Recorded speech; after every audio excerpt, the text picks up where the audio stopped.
Hi, everyone. I'm Mikey Stiller, the Chief Operating Officer and Director of Marketing for the Proctor Gallagher Institute, and I have the pleasure of being your host for our second Good News Q&A webinar with the legendary Bob Proctor.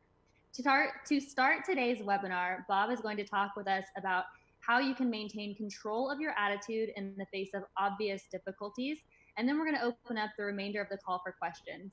Without further ado, here's the foremost authority in the personal development industry, the law of attraction, paradigms, and how to think into the results you want in your life, Bob Proctor. Hello, y'all. Thank you, Mikey. And welcome, everyone. I was sitting here the other morning studying. I come in, first of all, I'm in the studio here every morning. And where did you, Scott, move that book? Here. See this? Every morning, I'm on page, what was I at this morning? 326. For 326 consecutive days, at the top of the page, I write down the 10 things I'm grateful for, and then I write a paragraph out with my left hand. No, I'm not left-handed, I'm right-handed. But the idea was change your paradigm. Do something that's very awkward and keep doing it until it becomes very common, very relaxed. Well, I'm going to tell you, after 326 days, I'm still not very relaxed, but I am writing with my left hand. Well, at any rate, I come in here. I usually come in early in the morning, 5:30, 5 o'clock, 4:30, 6 o'clock, and I study. I do my gratitude exercise, and I study. And I'm going to tell you, I'm particularly grateful these days with what we're facing. It's just, well, none of us have ever seen anything like this in our entire lifetime. I was saying this is something that you might read in biblical times or something like that, but it's certainly not something that we're used to running into in today's world. And I was thinking, you know, if I had not picked up this book, if Ray Stanford hadn't given me this book way back in 1961, I would probably be spending all my time watching the news, reading the paper, finding out what the latest number on death, latest number on contracting this disease or contracting, and I would have been right up to date on all this stuff. As it is, I don't ignore it. I recognize that it's there and just how terrible it is, but I don't spend time thinking on that. I spend time thinking on positive, on constructive stuff, and I spend time thinking of how can we do a better job for the clientele we have. I picked up this pen, not this pen, but a pen, back in 1973. I was in Glenview, Illinois. I had just left the Nightingale Koenig Corporation, and I decided I was going to build a company to teach this material. And I wrote down that I would build a company that operates all over the world. Well, that was in 1973. I've worked at it every day since then. And I'm happy to say now that we have consultants in 88 different countries in the world. There's 88 countries where the Proctor Gallagher Institute has representatives. So it's something that we're always creating new representatives, new consultants. We train people to teach this and we put them in business for themselves. I've had a phenomenal life in this business. It's just been absolutely incredible helping other people become aware that we have a choice. We actually have a choice. Now, you know, you hear that and it sounds so simple and it's almost trite, but very few people really understand that. Way back, I think it was around 40 or 50 years ago, there was a book written called Your Greatest Power by J. Martin Coe. And your greatest power is your power to choose.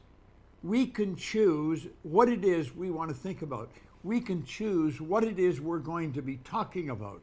And rather than spend all of our time focused on something that you cannot change and I can't change, let's work on things that we can change. You see, we may not be able to change what's going on outside of us, but we can change our perception of it. We can look for the good in it. I mentioned on the last call I did, Michael Beckwith shared something with me. It was one of the greatest lessons I've ever learned. And Michael Beckwith's a very bright guy. And he shared something with me that I have just shared with all kinds of people since then. He said, when anything happens in our life, there's a 3-step approach to it. Doesn't matter what it is. If you will look at it and say, it is what it is, accept it. It's either going to control you or you're going to control it. The second step, harvest the good. And the third step, forgive all the rest. Now think about that for a moment. You're not going to change this pandemic. You're just not going to change it. I'm not going to change it. But we can change our perception. We don't have to focus on the terrible part of it. There's some good going to come out of this. There has to be, because there's nothing that's all bad. The universe operates by law, and one of the laws is the law of polarity, and that law decrees that everything has a positive and negative. In fact, if we just look here for a moment, if you can put this on the screen, Scott. There you go. Everything, first of all, it just is. It is neither negative or positive. We make it what it is. We make it what it is. Doesn't matter what it is, we make it what it is. The truth is, it just is. And then we can see the good or the bad in it. That's up to us. We have the ability to choose. Well, it is what it is, accept it. It'll control you or you'll control it.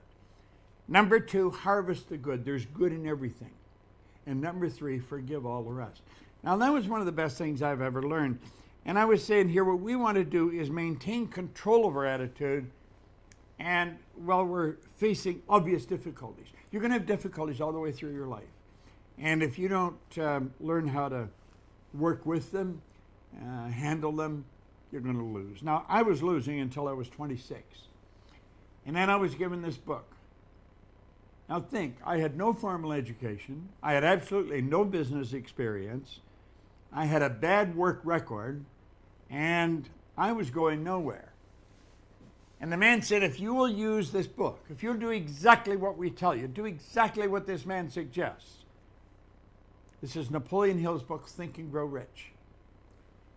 He said, you can give anything you want. Well, now, I didn't believe that. I've earned millions of dollars. I have a company that operates all over the world. The Proctor Gallagher Institute, as I just say, is in 88 countries. Sandy Gallagher is my partner, and we operate with pretty well the same idea, where we want to go and what we want to do, and the company just keeps growing and trying to do good everywhere we go. And we want to teach this to as many people as possible. And so I found one of the best ways of teaching this through questions and answers. I can go with what I think you should learn, but if you ask a question, if I know the answer, I'll give it to you. If I don't know, I'll tell you. But if you've got a question, hopefully along this line, hopefully I can help you with it. Or recommend a good book that you can get. If you can go online, you can download. I wrote a book in 1984. I've written a few books, but in 1984 I wrote the book You Were Born Rich. And the truth is, everyone's born rich. Most people are just a little short of money. You can download You Were Born Rich. It's free. I think if you look online there, they'll give you a link of where you can go. If you happen to be stuck, I mean really stuck, and you don't know which end's up or which way to go, let one of our people help you. You can just leave your information, and we'll have one of the coaches call you and talk to you. You know, sometimes if somebody else looks at our problem, it'll shrink. Somebody else, it'll shrink. It's the way we're looking at it, and if we keep focused on it, it keeps growing in our mind. Where somebody else focuses on it, they may be able to help us solve it just like that. So if you'd like somebody to spend a few minutes coaching you, or possibly if one of the consultants who recommended you come on this call, get a hold of that person, because they have materials and they've got suggestions that can help you. Now, Mikey, if you've got some questions, why don't we get busy? Sure thing. I've got lots of questions here, Bob. The first Good. one, Good. how can I overcome the how when working on my goal? Sometimes it overcomes me, especially right now. On how are you going to get there? Well, Yeah. first of all, you don't have to know how. When I sat down, I said, I'm going to build a company that operates all over the world. I had no idea how I was going to do it. Look at this for a moment. Scott, if we can throw that up on the screen, how do we get that up there? Here we go. Let's suppose this X represents where we are. And let's suppose the star here represents where we're going. Now, what we're doing, let's say these lines represent levels of vibration or consciousness or frequencies. Well, we just want to start moving in that direction. Now, you don't know how to get there, but if you're focused on going there, what's the first thing you can do? What's something you can do right now? It's this step you're looking at right now, because that's all you got anyway. Like, I had the good fortune of working with Sir Edmund Hillary. He was the first person to stand on top of the world, the first person to climb Mount Everest. He went there in 1951, and he was a beekeeper from Auckland, New Zealand. He did not know how to get to the top of that mountain, and he didn't get there. He went back in 1952. He failed again. He couldn't tell you how to get to the top of the Mount Everest until 1953 when he got there. See, he didn't know how to get there until after he got there. You won't know how you're going to get to where you're going until after you get there. So what you have to do is follow your feelings. If you keep your goal in mind, what can you do right now? You're going to have a feeling, I should do this or I should do that. You know what you should be doing. Do it. Do it right now. That's how you're going to get to where you're going. Okay? Next one. This next question, how can someone maintain a positive attitude when he or she is surrounded by toxic people, lives and works in a toxic environment? Well, it's not too easy, but you can do it. If you're, sometimes you're around loved ones who are very negative, could be your spouse. If you will take the people that you spend a lot of time around, if you've made up your mind you're going to stay in that environment, then you're going to make up your mind you're not going to let the environment control you, you're going to control you. You are going to control you, but you're not going to let the environment control you. And if it's another person, write down 4 or 5 really good points about that person, something you really admire. They could be the most negative person in the world to you, but there's 4 or 5 points that they've got that are truly, worth looking at. Write those down. Whenever that person starts to bother you, go to one of those 5 points and just focus on that. You've got to train your mind to look at what's good. We talked about here, we go back, Scott, when we talked about the about everything, it just is. And it's either negative or positive. Now, you can look at what's right with the person, or you can look at what's wrong. You focus on what's wrong, you're going to end up losing. You see, if we say this is the mind here, this is the body. It's a little drawing we use. This is the conscious mind. The conscious mind has the ability to choose. There's a power flowing into your consciousness. And as this power flows into us, we can take and build out of it any kind of an idea that we want. Any kind of an idea. You build an idea, and then that idea in your mind is either going to be a negative one or a positive one. If you want to look at what's wrong, go ahead. But you're going to lose. I can guarantee if you look, you'll find out what's right. Now that's your conscious mind. This is your emotional mind. This is the part we refer to as the heart. When you plant an idea here, that idea in the subconscious mind controls the vibration at this massive energy that you call your body. It controls the vibration you're in. The body is a molecular structure at a very high speed of vibration. The ideas that you entertain and you impress upon your subconscious mind control your vibration. If they're negative ideas, you move into a negative vibration and you're going to feel bad. If they're positive ideas, you're going to move into a positive vibration, you're going to feel good. The answer to your question, look for the good in any situation and you're going to find it. It's just the way it works. Okay? This next question, how do I keep my faith when I have anxiety in my body? Well, first of all, you want to try and understand what's causing the anxiety. I'll show you, and this is something not a lot of people know. Here, look it. You either have ignorance or knowledge, okay? Now, we'll go back to the drawing again.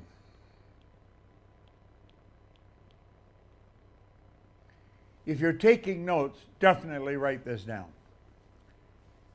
Now remember we said everything's either negative or positive.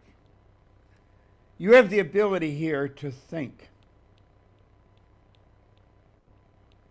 And you can think anything you want.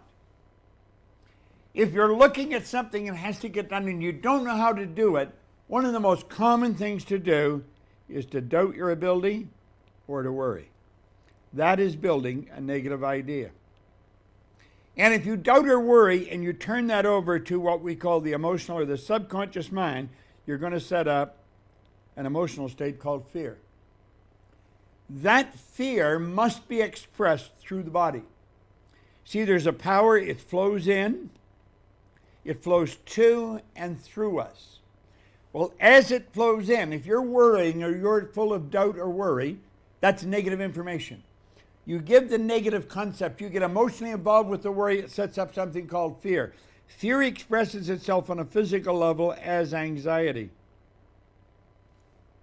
Anxiety is not something we express, anxiety is something we generally suppress. You suppress it. The suppression of that negative energy turns into depression. The depression turns into what we call dis-ease. The dis-ease ultimately turns into disintegration. The body just starts breaking down. Now, that's down one side. The ignorance can be removed. You go over on this side, knowledge. What is the opposite of doubt and worry? The opposite of doubt and worry is understanding. What do we want to understand? We want to understand that everything has a positive and a negative. Let's understand that if we're doubting ourselves and worrying, we're going to attract what we don't want. We want to understand what's going on. The only way to develop understanding is through study. There's no other way of developing it. Understanding comes through study, and that is what we're doing right now. This is a form of study. Anybody that's involved in our programs really understands what I'm talking about, and they take control of their life. They take control of their income, their relationships, their health. The understanding leads to something we call faith. Faith is the polar opposite to fear. Now here's the crazy part. Both faith and fear demand that you believe in something you cannot see. You see, when you understand, you're going to look for the good and you're going to get involved, and it's faith. Faith expresses itself as well-being, not anxiety. The well-being is not suppressed, it's expressed. Doesn't go to depression, it goes to acceleration. Why? Because you're in a creative vibration. And that is because you're at ease. Okay? So think about that for a little while. It should keep your mind busy. Okay?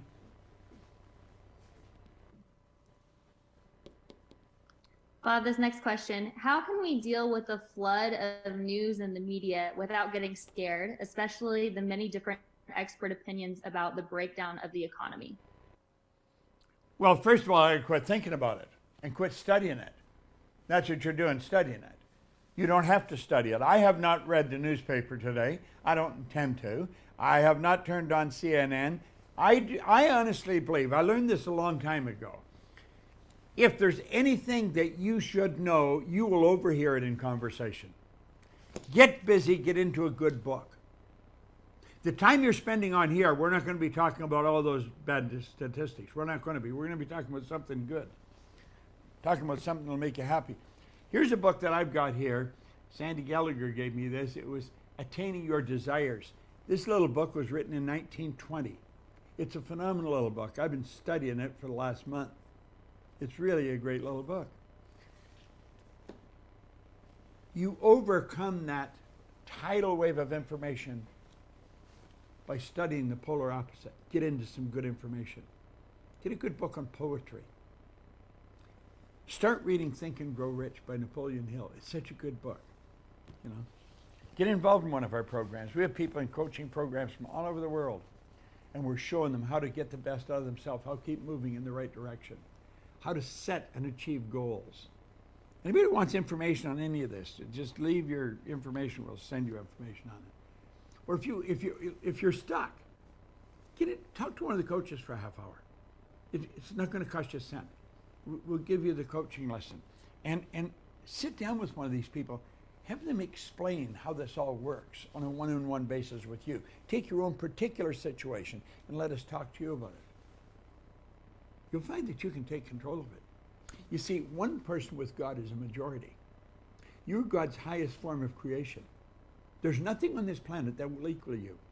Do you know that the wisest among us cannot even guess at what you and I are capable of doing? When I take a look at what I've done with my lifetime to this point, and then I go back to where I started, it's absolutely amazing what I've accomplished from where I came. But you know something? It's nothing compared to what I could do. So you always want to set the goals higher and keep going for them. And understand you've got just phenomenal potential within you. No one can guess at what you're capable of doing. Start studying that. Quit studying the broadcasts, the newspapers. Okay? Bob, this next question, is there a way to make certain you have a paradigm shift during this time? Well, yeah, there's a way to make certain you have a paradigm shift. What you want to do is understand what your paradigm is. Come back to the drawing here for a moment.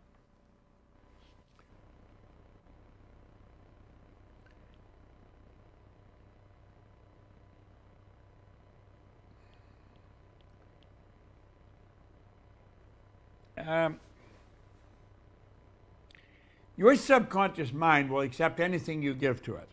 Let me try it a different way. When you were a baby, this is how you arrived on the scene.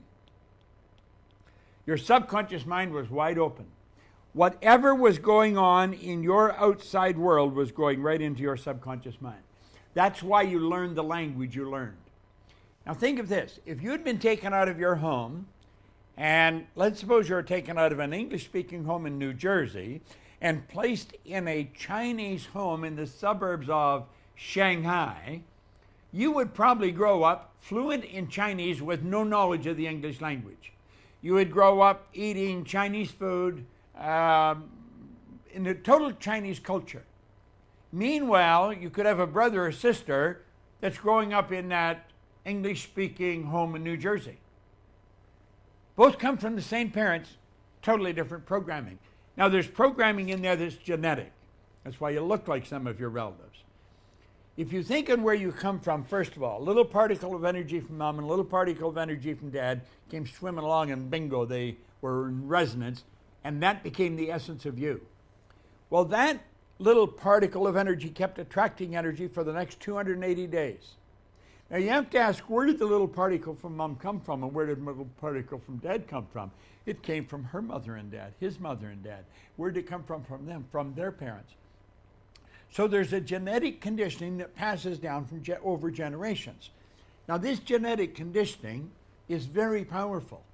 It's the DNA from the parents that's programmed right into your genes. So there's this genetic conditioning, and then what I'm talking about here now with this little drawing, that is environmental conditioning. Then it's coming in here.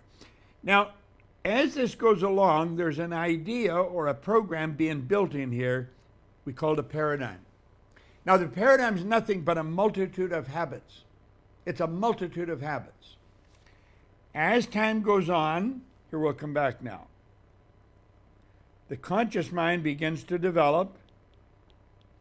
However, the paradigm's already there. And you've reached an age now where you can see, hear, smell, taste, touch. You've got intellectual perception or intellectual faculties. You have perception, the will, reason, imagination, memory, intuition. All these are higher faculties that operate here in the conscious mind. Now, as this power flows in, we can use these higher faculties and we can build anything we want. But generally, the way we think, the thoughts that we think, are thoughts that are generally in harmony with this paradigm. If this paradigm is predominantly negative, the thoughts we think are predominantly negative. You see, part of that paradigm is the image that you have of yourself. This was built at a very early age. So the paradigm is a multitude of ideas, both negative and positive. Now, if there's more negative than positive, that'll show up in the results. If it's more positive than negative, that'll show up in results. If you watch the way people habitually live, the way they habitually act, study your own behavior. When you wake up in the morning, how do you behave? There's a program that's being expressed. It's called your paradigm. It's your habitual way of living, your habitual way of acting, doing what you do. Now, when you talk about changing your paradigm, you may say, what's one or two things I really want to change? I'll give you a good suggestion. Change the ideas that you're focused on. The outside world is causing you to want to look at the negative. They're saying, look at this. And they broadcast it. The news is on it constantly. The papers, doesn't matter where it is. You could say, I am not going to listen to that. I'm going to form the habit. I will form the habit. I will get in the habit over the next, 3, 4, 5, 6 months of just focusing on this. I'm going to form the habit of looking for what's good in the midst of all this that's going on around us. Now, if you do that, what you're doing is you're changing your paradigm. Well, I'm writing with my left hand every day with this. That's changing my paradigm. Your paradigm is, what did I do here? Scott, where did he go? Here we are. Your paradigm is the idea, the programming in the subconscious. It's expressed in habitual behavior. If you stand back and watch what people do, you'll see how they're programmed, because they do essentially the same thing. Listen to how they talk. They talk essentially the same way. Watch what they do. Study the results people get. If people are having problems with money, if that's a problem that they keep having, a result, that's their paradigm. They will continue to have problems with money until they decide to change it. Now think of that for a moment. You'll continually have problems with money until you change your paradigm on it. If you have problems in relationships, you'll continue to have problems in relationship until you change the paradigm. If you have problems getting along with other people, you'll have problems until you change the paradigm. We have a tendency to look outside as being the cause of the problems outside. The cause of the problem is not outside at all. The cause of the problem is inside. It's in the paradigm. Paradigm is a multitude of habits that are fixed in the subconscious mind that control our habitual behavior. Okay? Hope that helps. That is very helpful. Our next question is, a lot of people are having to start over right now. What would you recommend to start working on during this time to earn income and develop your mindset? Well, I've said many times, if people ask me if I were starting over, what would I do? I would go into network marketing. I really would. I was talking to some people the other day, and they said they were in massive momentum. It was just getting so busy.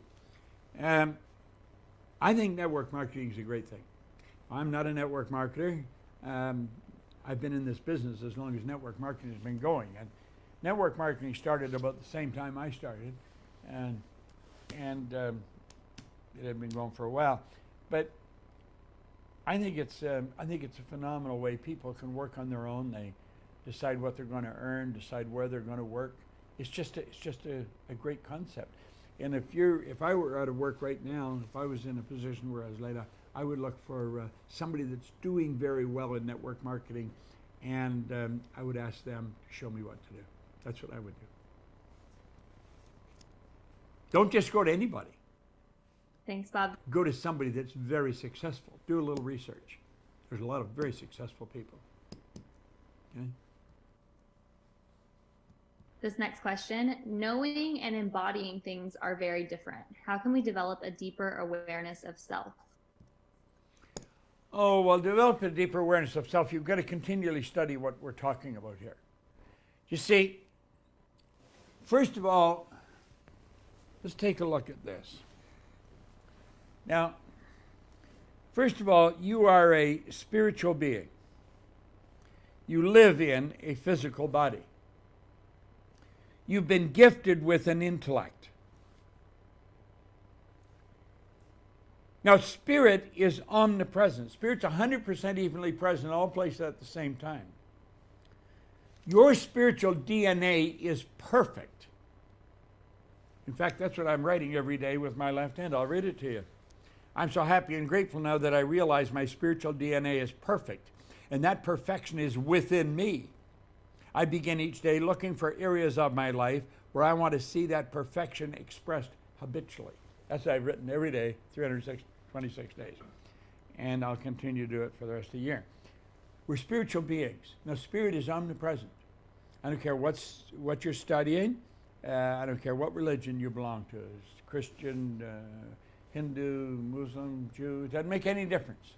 They'll all tell you God is 100% evenly present in all places at the same time. Spirit's omnipresent. Now, and we live in a physical body. Now, I've got a dog that lives in a physical body, and if spirit's omnipresent, that spirit has to be in that dog. They'll say, well, no, the spirit's not in the dog. So what are you going to say? Spirit's omnipresent everywhere except Bob's dog? I don't think so. Spirit is omnipresent. It's 100% evenly present in all places at the same time. Now, spirit manifests in physical form. The difference in you and I and everything else on this planet is right here, the intellect.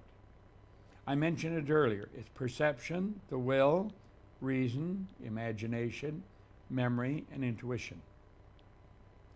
Okay? Now that's what separates you from all the rest of the animal kingdom. Archibald MacLeish, a Pulitzer Prize-winning playwright, had a character stand up in a play one time and say, the only thing about a man that is a man is his mind. Everything else you'll find in a pig or a horse. He was right. They don't have these higher faculties. It's these higher faculties that give us the ability to choose. Now look.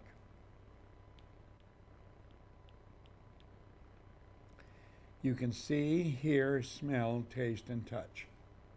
And they are like little antennae that pick up information from your outside world.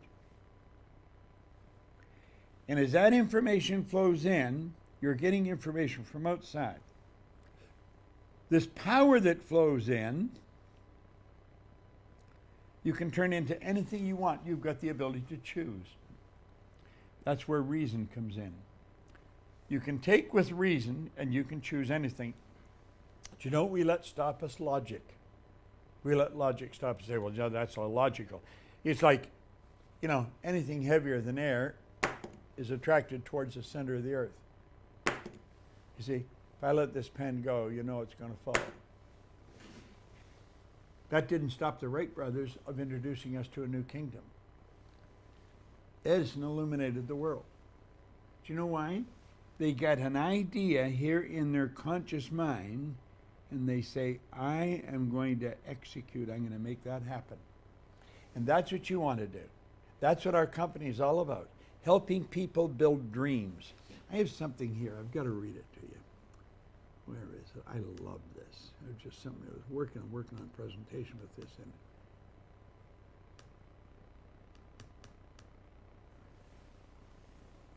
This was written by T.S. Eliot. They made a movie on his life, Lawrence of Arabia. If you've never watched the movie, get it and watch it. Lawrence was an officer in the British Army, and he went to Arabia to fight with the Arabs, and he distinguished himself there. But he wrote something about dreaming. We dream. He said, all people dream, but not equally. Those who dream by night in the dusty recesses of their mind wake in the day to find that it was vanity. But he said the dreamers of the day are the dangerous ones, for they may act their dreams with open eyes to make it possible. This I did. I think of Chris Terry when I read that. All people dream, but not equally. Those who dream by night in the dusty recesses of their mind wake in the day to find that it was vanity. But the dreamers of the day are dangerous men, for they may act their dreams with open eyes to make it possible. This I did. Now that's what Lawrence of Arabia said. I adopted that. I dream by day. This I did. That's where our company is. This is what our company is. That's what Sandy Gallagher and I sit and we brainstorm together, building ideas. That's what you want to do. Now just see if we come back here for a moment. You have the ability to build any idea you want in your mind. And if you will take that idea and begin to get emotionally involved with that idea changes the vibration you're in, which changes the way you act, which changes what you attract to you, and that changes the results. You see, the law of attraction is a secondary law. The Secret talked a lot about the law of attraction, but it's a secondary law. The primary law is the law of vibration. The law of vibration decrees everything moves, nothing rests. This body is moving. My body and your body is changing at a rate of about 50 million cells per second. So it's bringing in energy, it's casting off energy. You can actually photograph the energy leaving your body. Well, let's make sure that it's moving into a positive vibration. Let's make sure the idea that dominates our minds when we choose, it's a positive idea that we choose. We are not going to let the negativity of the present day dominate our thinking. I don't care how dominant the news media wants to make it. It is not going to control my thinking. I'm going to control my thinking. I will keep reading these books. I'm listening to recordings, and I get on the phone and I mastermind with people. Think about it.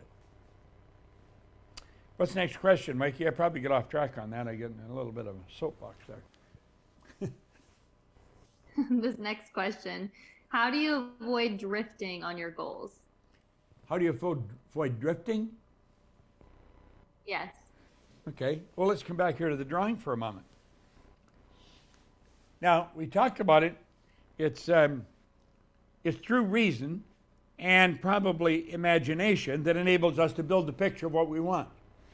Now, remember I said there's perception, the will, reason, imagination, memory, and intuition. The will gives us the ability to hold one idea on the screen of the mind to the exclusion of all outside distractions. When John Kennedy asked Dr. Wernher von Braun what it would take to build a rocket that would carry a person to the moon, bring him back safely to Earth, von Braun answered it in 5 words: the will to do it. In other words, you've got to have a strong enough will that you'll hold that idea on the screen of your mind to the exclusion of all outside distractions that want you to drift. Andrew Carnegie was Napoleon Hill's mentor. He's the one that commissioned him to write this laws of achievement that the Think and Grow Rich came from. He said, any idea that's held in the mind, now come back here, look, any idea that's held in the mind, that's emphasized, that you continually think about, that's emphasized, that's either feared or revered, will begin at once to clothe itself in the most convenient and appropriate form available. You see, that idea must move into form because that's one of the first laws of the universe, is the perpetual transmutation of energy. Energy is always moving into form. That's a law of the universe, the perpetual transmutation of energy. Go look outside on a nice clear day. You'll see in no thing, you'll see a cloud formation start to form. If you stay there long enough, the cloud will get dark, it'll get heavy, and water will come from it. Energy moves into form, through form, and back into form. Energy is moving into form in your body. Energy is coming in, it's casting off cells, it's recreating new cells. There's a continual evolution of change taking place. It never stops. Hold the idea with your will. The will is the mental faculty that gives you the ability to concentrate. If you will do this. Want to learn to concentrate? Draw a picture, just draw a dot like that on the wall opposite your favorite chair. And when you sit down, concentrate on that dot. Just concentrate on that dot. Keep focused on the dot. Now when you find your mind wander, don't worry about it. Bring it back to the dot. The more you concentrate, the more you can concentrate on that dot, the more you'll be able to concentrate on anything. See, when you learn to concentrate on one thing, you can concentrate on anything. That is because you're strengthening your will. That's that mental muscle that gives you the ability to stay focused so your mind doesn't drift. Okay? Next one. Here's a great question, Bob. Is now a good time to start if someone wanted to become a Proctor Gallagher consultant, given so many people are out of work? I think now is the best time in the world to do anything. Do you know, it's a strange thing. When most people are out of work, we're busy. We are really busy. Sandy and I got together on the phone when this all started. And of course, everybody's talking about people are going to get laid off and this and that. And I said, let you and I make a commitment to ourselves. No one gets laid off. Let's make a commitment to ourselves that we will keep growing. We will keep growing. We will keep working. We will keep helping people all over the world. That's exactly what we're doing. Listen, now is the best time to do anything. Here's a sand timer. I was sitting on my desk, okay? Now let's look at this for a moment. The sand in the top of this glass represents the future. The sand in the bottom of the glass, now I just turned it over so there's not much there yet, represents the past. This sand in the bottom of the glass represents the time since I started to talk about this, because I just turned it over. There's sand there. You're never going to get that time back, ever, never. Now here's the point. You don't know how much sand you have in the top of your glass. You don't know. You do not know. I tell a story all the time. You may think you have a lot of sand there, you may only have a little. Then again, you may think you have a little, it may turn out you have a lot. When I was a little boy, my grandmother would have been around 60. She was a very old lady. Now, I've since changed my perception of what's old. But at any rate, Grandma would be saying, I'll soon be gone, dear, I'll soon be gone. Well, we didn't want her to go. We loved her dearly. I mean, Grandma was like an angel. She lived with us. But it got to a point we thought Grandma was never going to go because she was always saying, I'll soon be gone, I'll soon be gone. Grandma didn't leave us until she was 94. And just one night, the angels came and took her away. Grandma was gone. Grandma thought she only had a little sand. She actually had about 34, 35 years left. Now, I chummed around with a young guy named Bob Yates in the Beaches area of Toronto. Bob and I were, as they say, thick as thieves. We did everything together. And Bob was a little ahead of me. And he got a little bit of a panel truck.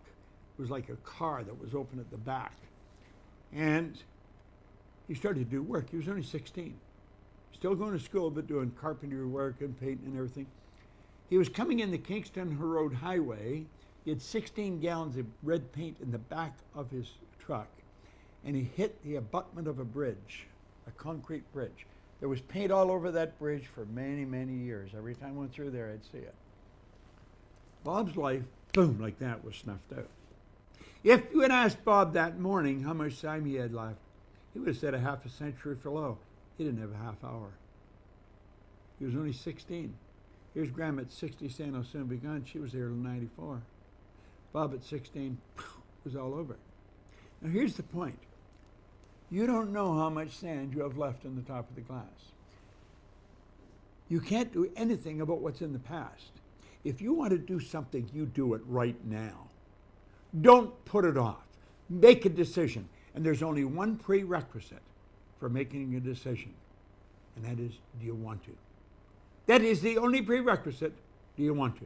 If you want to, the way will be shown. You don't have to know how. In fact, if you know how, you're probably going sideways. When do you make a decision? Right now. That's all you've got is right now. Okay? And I'm going to tell you, be joining a great group of people. We've got some phenomenal people in 88 different countries. It's really great. Next one there, Mikey. This next question, is it possible to return to old habits after altering the paradigm? Or does that mean if you return to old paradigms that the original paradigm was never really altered? It's a good way of putting it. Both your answers could be the same. Yeah, you can go back to old habits. You can. And the paradigm might have been altered, but not strong enough. See, when you're altering the paradigm, here's what you want to think about.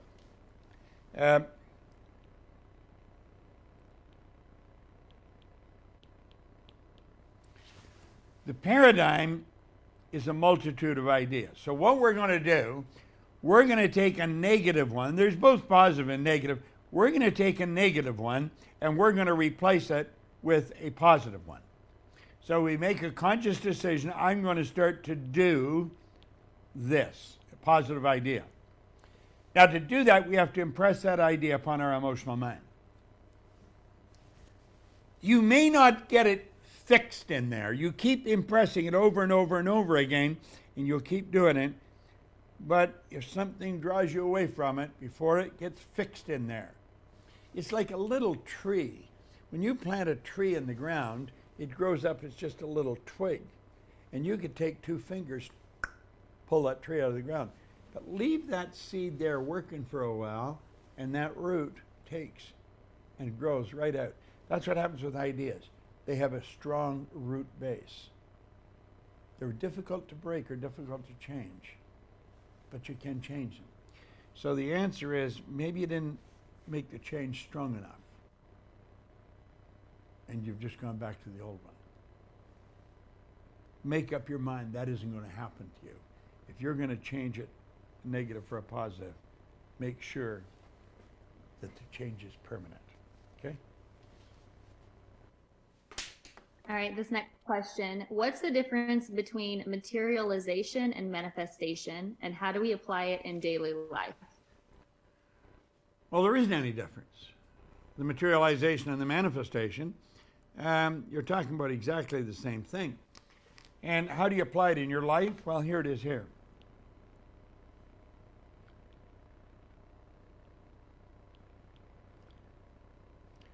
We take a look at our results. We say, this is our results. This is the result I'm getting. And then you're going to say, I want to change this. And we're creative beings, so we take this power that's flowing in and we build a beautiful idea. Now, what we want that idea to manifest in results. We want it to materialize. Now, for it to materialize, we've got to get emotionally involved in it. And you may be emotionally involved with that for quite a while before you see any sign of it on a physical plane. It isn't a matter of just take the idea, plant it, and it happens. No. I have worked on an idea for a year, and there's no sign of it materializing. Absolutely none. That doesn't stop me. I just keep going because I know by law that that idea must materialize. If you keep feeding that idea, you keep feeding it, it's got to happen. That's an absolute law. But materialization or the manifestation, you're talking about the same thing. It's exactly the same thing. See, the law that we're talking about is the law of perpetual transmutation of energy. You build an idea, that idea must move into physical form. It goes from the etheric state to the astral state, which is the cloud formation of the idea, to the physical state, to the thing. It moves into form. I should take that out of there. Hold on.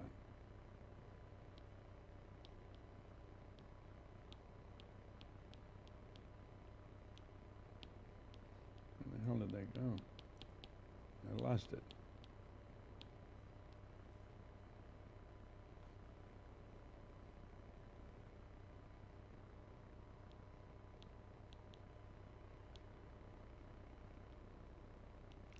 minute.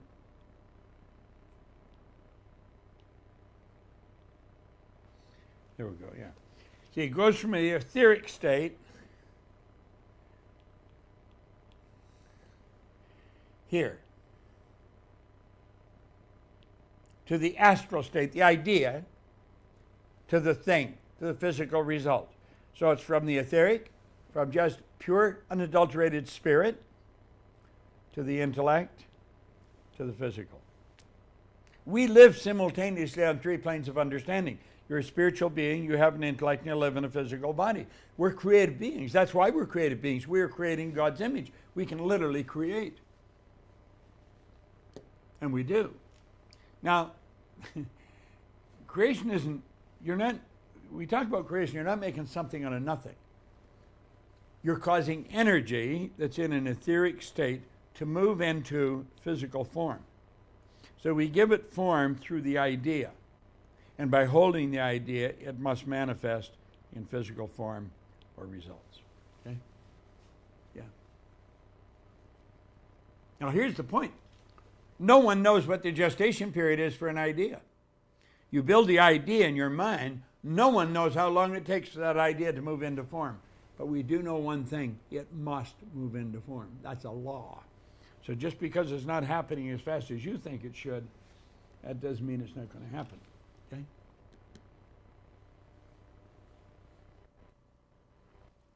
Bob, this next question, do you have an exercise for the times when you're uninspired and have no idea what you want in life?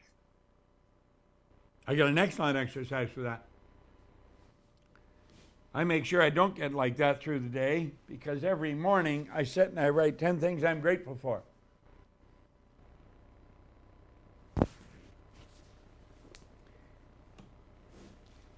If you're uninspired, you have a mental problem. Okay? There's a mental problem.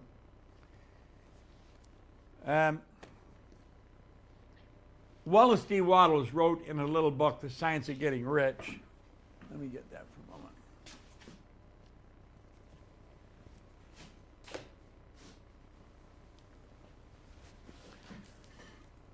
Here's an original of The Science of Getting Rich.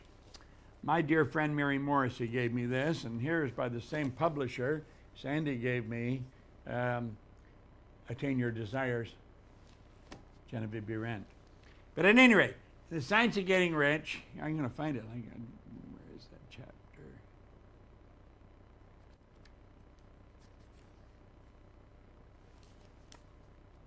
I got it memorized. I'm going to share it with you. At 6, 7.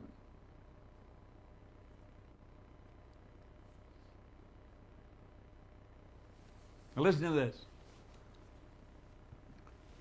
The whole process of mental adjustment, that's what you want, a mental adjustment, and atonement, can be summed up in one word, gratitude. The whole process of mental adjustment and atonement can be summed up in one word, gratitude. If you find yourself uninspired, just nothing's going, nothing firing upstairs, sit down and think, what have I got to be grateful for? My goodness. I mean, you can make a list that you can spend all day writing it. I am so grateful for our studio here at PGI Studio. Do you know what I've got here is a television station. I can broadcast all over the world from here. I have multiple cameras. I have a young guy, Scott Edwards, who set a goal to working with me when he was 13, when he first saw The Secret. He's 26 today, and he's in our control room. He is the studio controller. He runs this place. He's just absolute genius kid, and pleasure to work with. And I am so grateful for this studio. We were talking about it, and Sandy said, let's build it. I said, yeah, let's. So we've got it. We can broadcast multiple cameras, broadcast all over the world. I get a 16-foot green screen behind me. I can go and press a button, and out of the ceiling will come a green screen. I should show you. Look.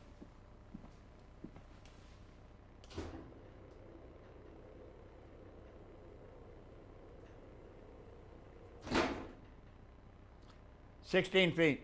Goes right out on the floor.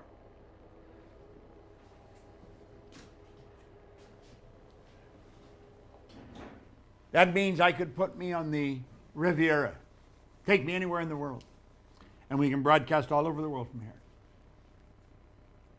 I am so grateful for this studio. I'm grateful for Sandy. I'm grateful for my family, for all the things in my life. You start writing out what you're grateful for. I guarantee you'll start to get inspired. Okay? Next one there, Mikey. All right, this next question, how do we train persistence? I'm a great starter, but I struggle to keep it up. Tell you exactly how to do it. Tell you how I did it. I was driving to the airport one time with John Canary many, many years ago. It would have been in the 60s. I don't know, 66, 65.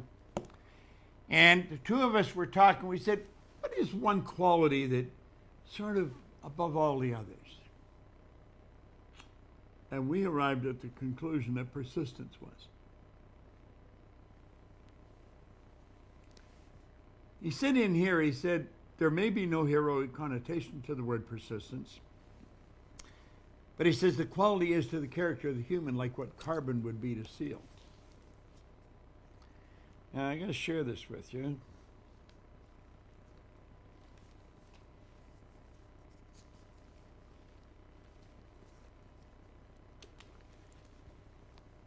He said there is no substitute for persistence. It cannot be supplanted by any other quality. Remember this in the beginning, and it will hearten you when the beginning may seem difficult and slow.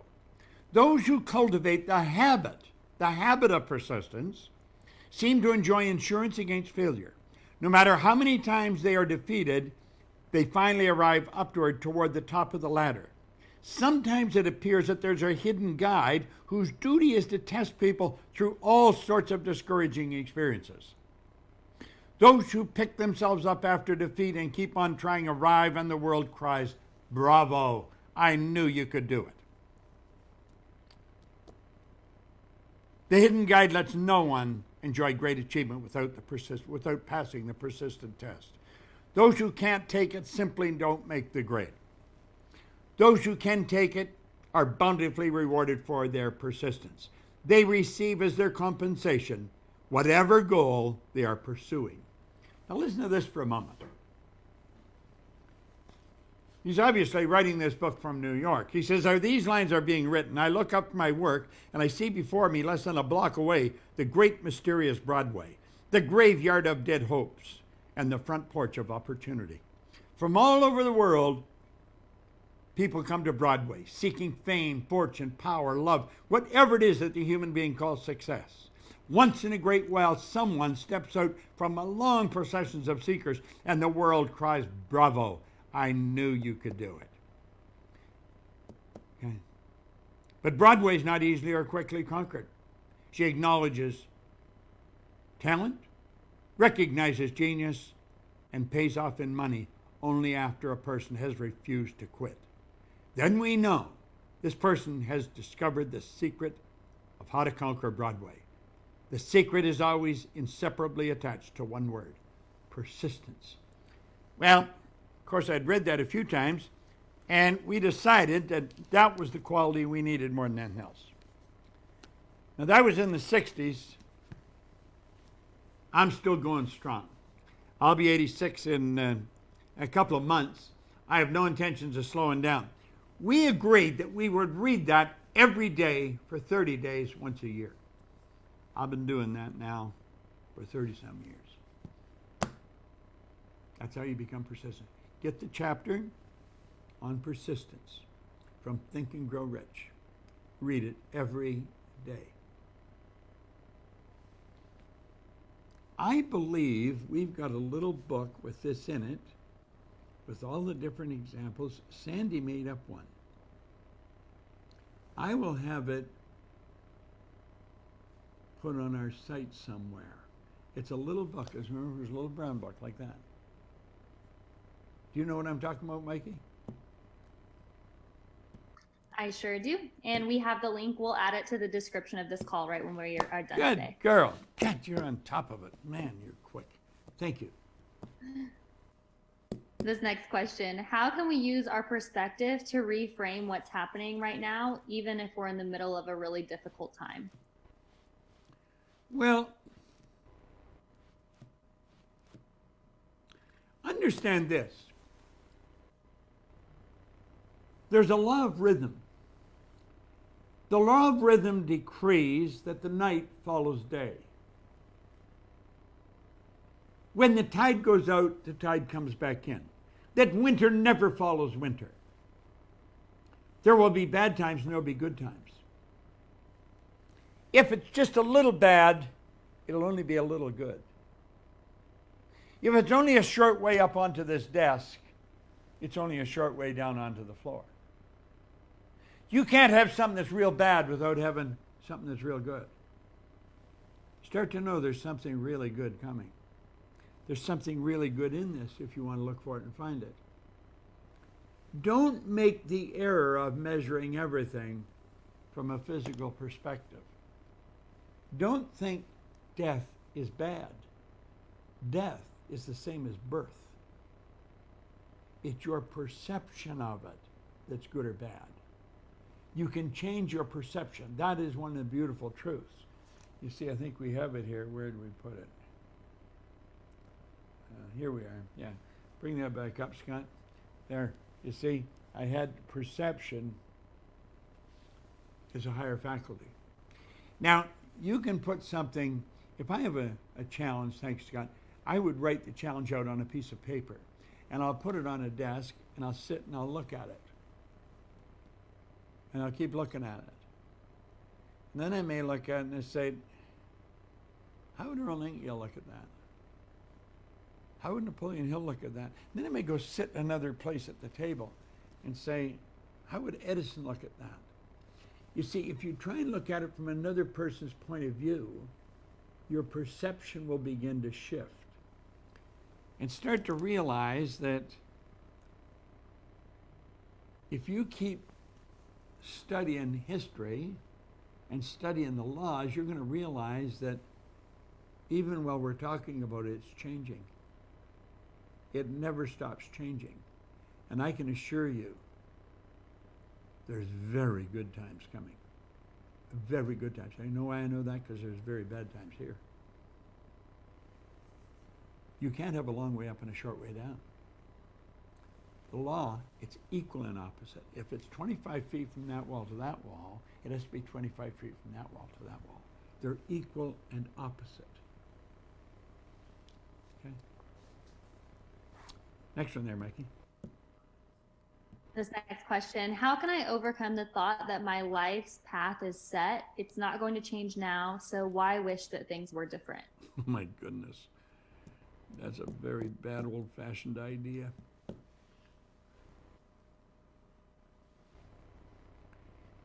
You know, I'm looking at this quote by Lawrence of Arabia.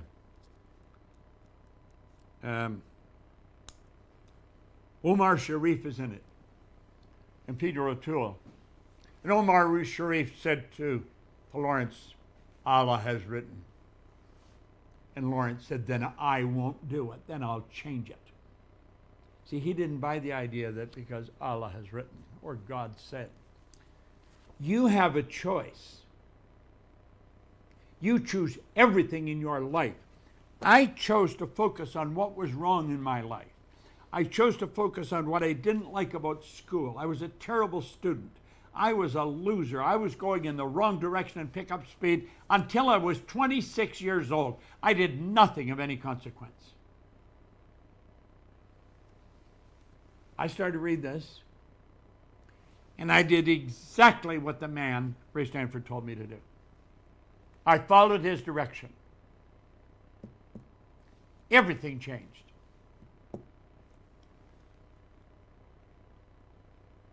I coach people periodically.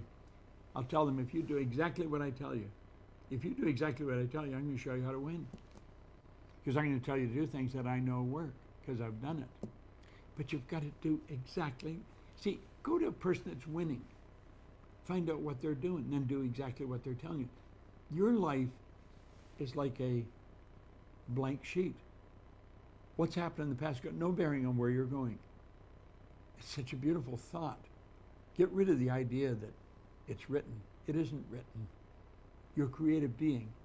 You have the ability to create whatever you want with your life. Whatever you want. Don't miss that. If that's the only thing you got out of this call.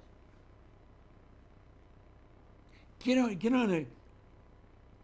Listen, if you've got a bit of time, leave your name and get on with one of our coaches and just talk to them for a few minutes so that they can talk one-on-one with you, with your particular situation, where we'll bring up some personal stuff and focus. Don't pass it up. I watch people change, my goodness. Chris Guerrero is a guy who keeps coming to my mind. He may be on a call, I don't know. Chris was a guy, gosh, it has to be 25 years ago. Chris wrote me a letter one day. He got in our coaching program and he said, Bob, I had to put a couple of credit cards together to go to the coaching program. But he said, I want you to know I just had my first $1 million month. Now, I got a letter from him here just a little while ago. It was 25 years ago that he wrote me that letter. He's earned millions of dollars. He's helped people all over the world. His whole life has changed. But I could tell you all kinds of people like that. I had a call from, or a text today from Phil Goldfine. You know, he was saying he's never seen things better. He keeps getting great things in the mail. I met Phil. He was talking to another chap.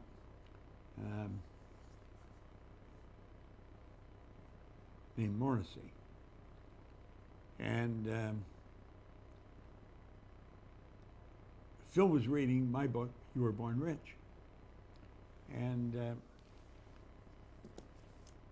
he was telling this person he was talking to, and the guy said, well, I know Bob. He said, you don't know him? And he said, no, I do know him. He said, phone him. So he said, okay, so he phoned me. And I got on the phone with Phil, and he said, I would love to talk to you. And I said, okay, well, were you talking to me? He said, where are you now? And I said, I'm in Las Vegas. And he said, could I come and see you? And I said, yeah, if you want. So he said, I'm in LA, so it won't take me long. He said, I'll phone you when I get there. So he and I met. Now, this is a little over 20 years ago now, I guess. 22 years ago. And Phil was struggling. I said, what do you do? He says, I'm a TV producer. I said, how well are you doing? He says, not that well. I said, what are you earning? He said, about $250,000. He later told me he lied. He was earning about 200. And I said, well, what do you really want? He said, I want to earn millions of dollars. I said, well, I can show you how to do that. He said, I want to win an Oscar. I said, I can show you how to do that. He said, I want to win an Emmy. I said, I can show you how to do that. He started to look at me like, come on. And I said, listen, it doesn't matter what you tell me you want. I can show you how to get it, because everything you get by law, or you get by violating the law. Now, this is true of everyone. It's just that not many people really understand the laws. Now, that was about 22 years ago. Phil does exactly what I tell him. If I tell him, Phil, study this book, he'll study that book. He will study it until I tell him not to study it. He earns millions of dollars. Now, the average producer might do maybe 1-2 movies every 3 years. I think this past year, Phil did something like 10 or 12 movies. Earns millions, literally millions of dollars. He won an Oscar. In fact, I had him stand up in a seminar and give an acceptance speech for winning the Oscar. When he hadn't won it, he had only been nominated. And about 2 weeks later, he won it. He won an Emmy. Now, I think there's only about 3,074 people that have won an Oscar in the years that it has been going. But there's only been 26 people that won an Oscar, an Emmy, and a Tony.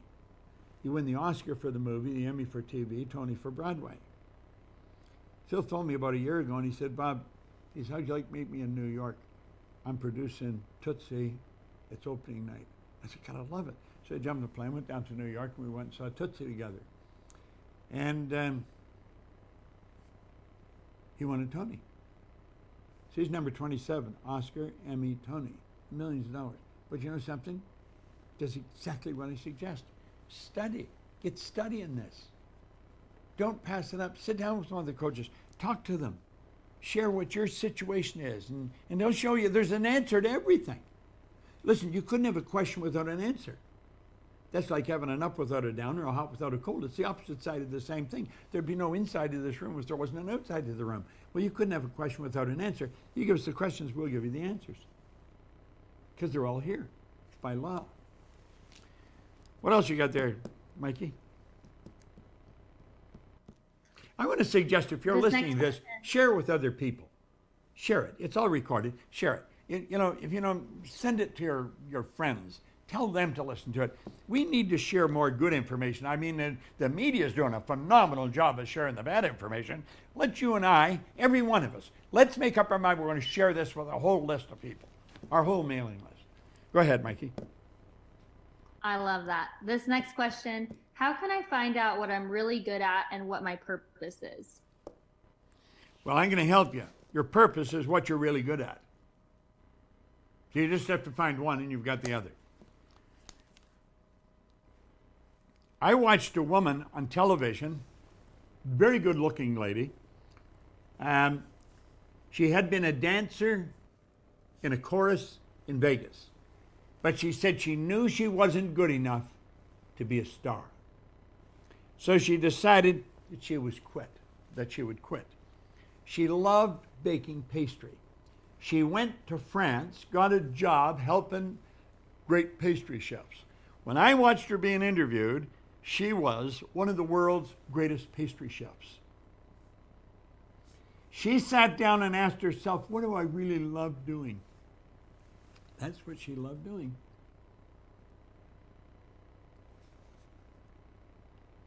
If you said every morning, take a pen and a pad, spend maybe, 5-10 minutes. You may set 15 minutes. Set your clock so the bell goes off every 15 minutes. So you get 15 minutes and ask yourself, what do I really love doing? What do I really love doing? What you love doing, that's where your purpose is. You see, I believe we're all hardwired to do something. I'm obviously doing what I should be doing. I love what I absolutely love it. Well, sit and ask yourself, what do I really love doing? Now, there's a trick here because you may think, but I can't earn any money at that. Well, let me tell you a side story. I was talking to a doctor one time in Phoenix. He was in a seminar, and he was telling me, I got to know him. He was a nice guy, and I got to know him a bit, and he told me he was going to quit being a doctor. And I said, what? You're going to quit? He said, yeah. I said, why? Well, you can't earn any money at this anymore. Well, I said, I know, the profession's a little messed up. He says, totally messed up. He said, you've got to put in longer hours to earn less money. I said, well, that's not too good. I said, why did you become a doctor in the first place? Well, I said, I love it. Well, I said, what the hell do you care if you get paid anything for it? See, the trick in life is to have a purpose that's so big and beautiful. When you wake up in the morning, you're going to do what you love doing. Our problem is we think we've got to earn money at what we're doing. You don't have to earn money at it. If you can earn money at it, that's a plus. But I said the very fact that you earn anything for being a doctor is a plus. And I said, you've got to mix up in here. You think you go to work for money. Working is the worst way to earn money. It is the worst way to earn money. You provide service to earn money. Provide service to earn money. Now, you can be providing service when you're sound asleep. Sandy, my business partner, can be out in a horse show, but she's earning money. She's also spending it on the horses, but she's earning money while she's riding horses. I could go skiing and I could be earning money. Last night while I was sleeping, I was earning money. I know I was. Because I have people working with me on the other side of the world. They're out working when I'm sleeping.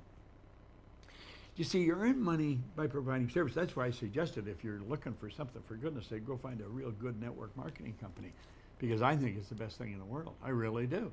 But again, find someone that's very successful at it. Don't just go with anybody. Find somebody successful and then do exactly what they tell you. Your purpose is what you love to do. So if you sit and ask yourself, what do I really love doing? When I was doing this business, when I was in the office cleaning business, I was teaching all the cleaners this material all the time. And I couldn't figure out why I was so successful. And I was in England, and I thought, I'm going to figure out, why am I so successful? Because I was doing very well, and I couldn't figure it out. It took me 9.5 years of studying. How did my life change? I went from losing. You talk about paradigm shifts, from one side to the other. It took me 9.5 years to figure it out. It changed through the repetition of this information. Over and over and over again, I kept hitting my subconscious mind. We go on the screen here for a moment, Scott. You see? Over and over and over again, I kept planting that kind of an idea into my subconscious over and over and over and over again. And I'm doing this over a long period of time, listening to records, reading the book. Thanks, Scott. And that's how my life changed. And that's what I realized. I'm going to spend the rest of my life teaching this. I knew I had to quit what I was doing. And I made up my mind then. I would spend the rest of my life teaching this. You have no idea how long I worked for nothing, never got a cent. In fact, it cost me money. He'll work for 20 years for nothing. Now, you don't have to today because we figured it out. We just need to teach people how to do it. Consultants in our company, some of them earn over $1 million a year. There's no end to what you can do, you see. I spend all my time doing what I love. When I wake up in the morning, I come out to my studio and I start doing what I love doing. What could you ask for? What better a life is there than that? Now, there's something I want to caution you. Linda, my wife, used to get blotches from money problems. And I never got blotches. I mean, if there was a money problem, it didn't bother me. I had learned how to teach this, but I never learned how to run a business. And I went on for years like this and struggle. And about 15 years ago, I had a little lawyer, a lady, come to our seminar, and one thing led to another. She owns half this company, Sandy Gallagher. First thing on my gratitude list, Sandy's financial genius. That's always first thing. Change our company. Changed everybody in the company. Changed everybody that we reach outside the company. She's a genius with money. I'm a genius at earning it. She's a genius in knowing how to handle it.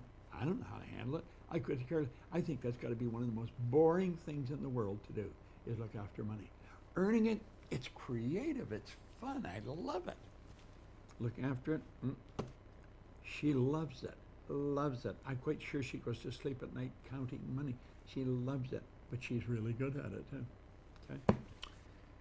Next one there, Mikey. We've still got a few minutes. All right, this next question. My husband and I have successfully manifested $224 million using Bob's techniques. What I want to know is there a limit to what we could and should do? No. No, there's no limit to what you could and should do.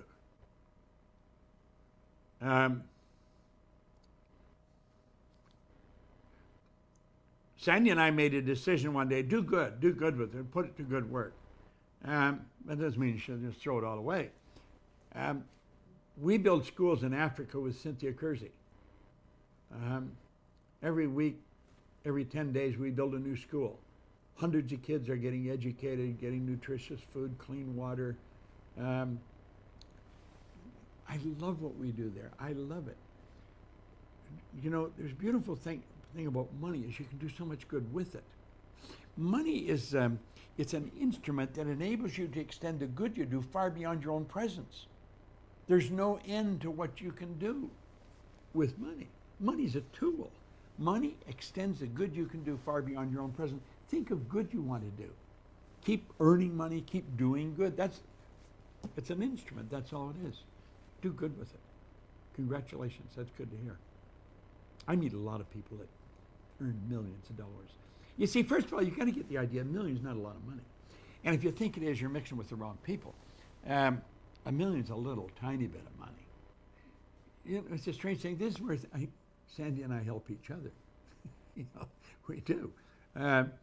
But I was talking to Peggy McCall on the phone one day, and she said she and Denny were out looking at houses, but the house they liked was $1 million more than they wanted to spend. And I said, well, make the $1 million look small. Well, she just loved that suggestion. It was only hours later, I get a book with a book cover, and the book cover was Make $1 Million Look Small. And I thought, that's a great idea. And then she phoned me back and she said, how be I get Gay Hendricks, Mary Morrissey, yourself, and myself, and the four of us run a seminar teaching people Make $1 Million Look Small. And we did, and we earned $1 million. Well, that's the trick. Make $1 million look small. I think Peggy and Denny learned it. They're in a house that looks more like a hotel when I look at it, but it's big, millions of dollars. Just think, don't think $1 million's a lot. $1 million's a little. It's only 100,000 10 times. Hell, I got a couple of friends that just went over $1 million a month. You know, think. The people you mix with have Bob, so much to do with the way you think. Mix with people that think with big ideas, exciting ideas, positive, creative ideas. Go ahead, Mikey.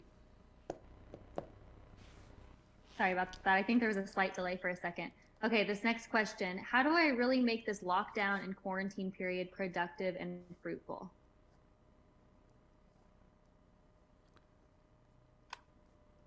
Well, I don't know how you do it. I only know how I'm doing it. I'm here in the studio reading and studying and thinking, how can I reach more people all the time? And the other day said, do another call. So I'll do another call, and I'll do another one in a couple of days. In fact, I was thinking I'm going to teach something in a day or two. I'll teach something this Friday. I don't know what. I'm just thinking now. I will put it out now. But I want to teach not just a Q&A. The bulk of the lesson will be a teaching lesson, and we'll still have some Q&A. And I may even get Sandy Gallagher on the call. I mean, the woman's brilliant if we get her on here.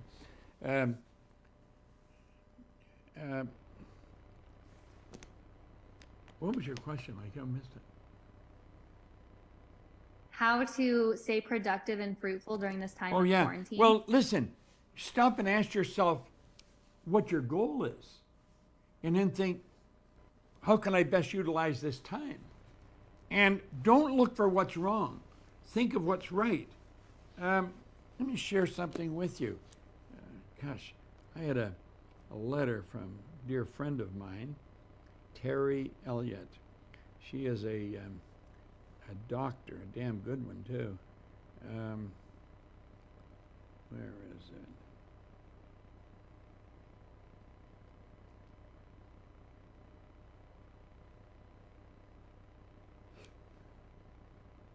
Yeah.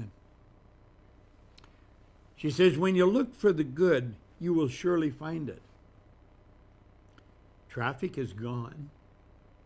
Gas is affordable. Bills are extended. Kids are at home with their families. Parents are home taking care of their children. Fast food's replaced by home-cooked meals. Hectic schedules replaced by naps. A nap, you know. The air seems cleaner and the world quieter. People are conscious about hygiene and health. Money doesn't seem to make the world go round anymore. We now have time. And finally, we have become closer to God and more evidently praising God every day of our lives. It seems like this COVID-19 is a reset button for humanity. Pray for our world leaders, healthcare workers, law enforcement, the people, the economy, and the decisions all of us people. Lord, we need you. I thought that was such a great letter I got from her. This is the best. I don't know the best way you can use your time. I know the best way I'm using mine. I just see a text on there from my good friends, the Pescuzzis, Kelly and Robert Pescuzzi. I will use a bit of time to call them when I get off here because I haven't talked to them for a couple of days. Listen, you sit and think. Sit and think. Maybe think with another thinker, a dear friend. Say, let's brainstorm. Maybe get 3 or 4 people and say, how can we best utilize our time? There may be something you can do every day that you've never done in the past that would multiply and that would grow and be very good. I'm getting into more creative things. I want to do more creative work. Yeah. Time for a couple more. All right, this next question. Could you give me some strategies to keep my vibration high so I stop being depressed when bad things happen? Well, first of all, play hardball with yourself. Give yourself a damn good hit and a hit. And say, wait a minute. Just because something bad happened, that doesn't make me bad. I'm good. I'm God's highest form of creation. I want you to write this down. Write this down. Write it down. I am so happy and grateful. Write it down. I am so happy and grateful that I am God's highest form of creation. There never has been, and there never will be, another person created that will equal me. I love my life. I'm in control of my life because I'm in control of me. I know that whatever happens outside of me has no bearing on who I am. Read that 100 times a day. Write it 100 times a day until you start to understand that what's going on outside got nothing to do with who you are. Nothing to do with who you are. Get Maxwell Maltz's book. Order it. You can order it online. Psycho-Cybernetics. He wrote it in 1960. Psycho-Cybernetics, the science of control and communication on the animal and some machines. It's a phenomenal book on self-image. That's what you want. Mikey, I want to thank you. You are a jewel. Mikey came to work with us when she was just a very young girl. She's still a fairly young girl. No, she's a young lady now. She was a young girl then. She had never worked in an office. She had no business experience at all. She was working as a nanny, not being treated properly by the people she was working for, but they were the ones that delivered her to us. That was the good part of a bad thing, you see? And she has, I think your strongest quality, Mikey, is you're inquisitive. Mikey's always wanting to learn, how's this work? How's that work? How could we do this? How could we do that? She was an assistant to an assistant probably when she started. Today, she's now the COO of the company, and she's also the marketing director. And I say she's the attitude barometer for the company. If you got a bad attitude, phone Mikey and talk to her just about anything. Talk about the weather, and when you get off, you'll have a good attitude because she's got such a good attitude, and it's contagious. I want to thank you for doing a good job here, Mikey. And I want to thank Scott Edwards, who's in the control room here. The guy does such a phenomenal job. And, you know, he makes me look good. I mean, he just does everything so well. Looks like I'm doing it. I don't do that much of anything. I just got a tremendous team of people around me. I really have a tremendous team of people. And I love them. I really love them. And, you know,